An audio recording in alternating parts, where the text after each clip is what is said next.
Milkshake আপনাদের ছেলেরাও যদি মিল্কশেক খেতে একটু চায় তাহলে আপনারা ঘরে বসেই বানিয়ে দিতে পারবেন রেস্টুরেন্টের মতো মিল্কশেক। তো আমরা কিছুটা চকলেট এখানে গুঁড়া গুঁড়া করে দিয়েছি, আস্ত চকলেট দিলে কিন্তু হবে না। ধীরে ধীরে আমরা সব গুঁড়া গুঁড়া করে দিয়ে দিব। এরপর আমরা নিয়েছি এখানে চকলেট সস, এটাও দিতে হবে।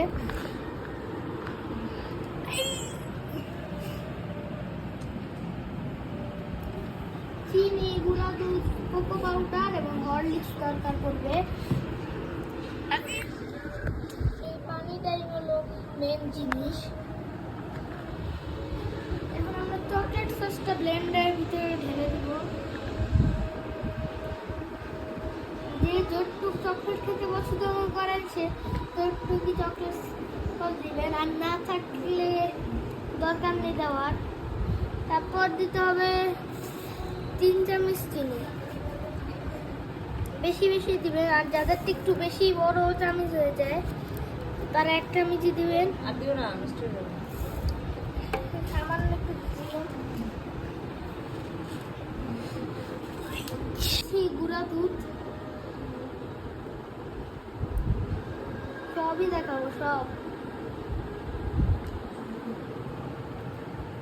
গুঁড়া দুধটা দিতে হবে দুধের বদলে। আর দুধ দিয়ে খেলে তো দুধ দিয়ে দিবেন, আর যদি দুধ দেওয়া হয় তাহলে কিছুটা পরিমাণ পানি দিবেন। এবার আসি হরলিক্সে। হরলিক্স কিন্তু এতটাও দেওয়া যাবে না, হরলিক্স দিতে হবে এই সামান্য, মানে যারা যদি একটুখানি নেন তাহলে হাত দিয়ে উঠায় দিয়ে দিবেন, তাহলে হরলিক্সের কাজ শেষ।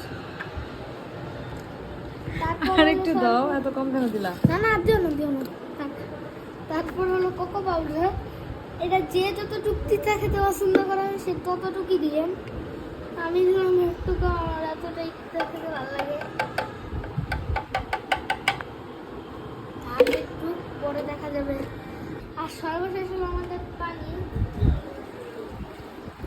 এইগুলা দেওয়ার পর আপনাদের যেই গ্লাসটা আমি পানি ভরেছি ঠিক সেই গ্লাসটায় ডিজাইন করে নেব।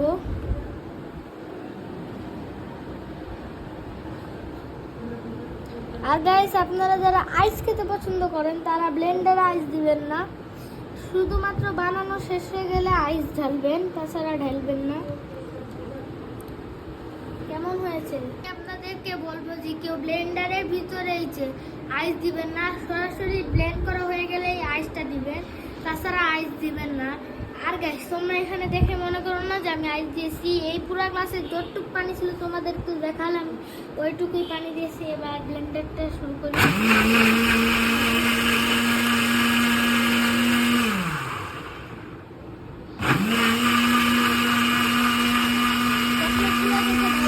তো গাইস, আমার ব্লেন্ড করা শেষ।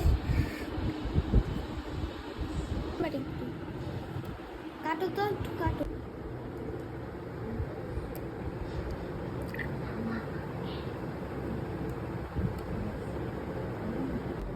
তো গাইস, এটাই হলো আমাদের মিল্কশেক।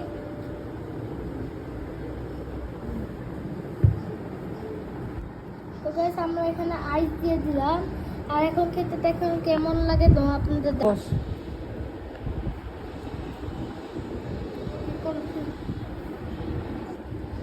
তো গাইস, অনেক মজা হয়েছে। আর তোমরাও এরকম ভিডিও দেখতে চাইলে লাইক আর সাবস্ক্রাইব করো। আজকের মতন বিদায়। মানুষ ভিডিও করে আমরা চলে আসছি টিএসসিতে ঘুরতে।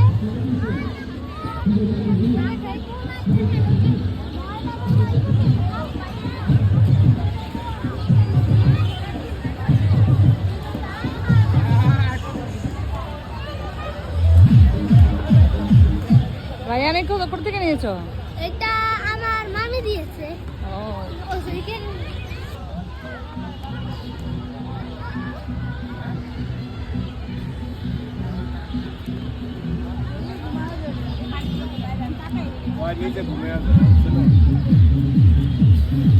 এই মালা ধরছো কেন? Sabir, no no no no, কাল শেষে সামলাও।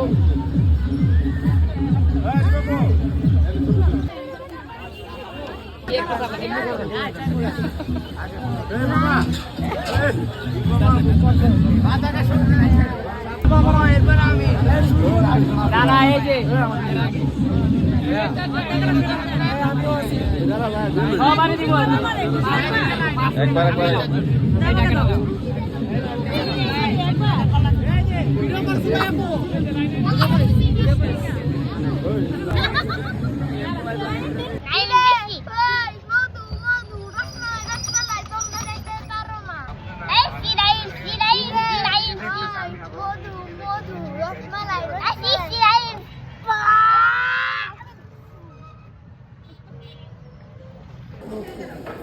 সাবি এগুলো কি সাবি আচ্ছা দেখো দেখো কত বড় মাছ তুমি ধরতে যেও না আল্লাহ দেখো এই যে আমি আজকে এই ফিশটাকে ধরে নিয়ে যাই আমি ধরে নিয়ে যাই যাও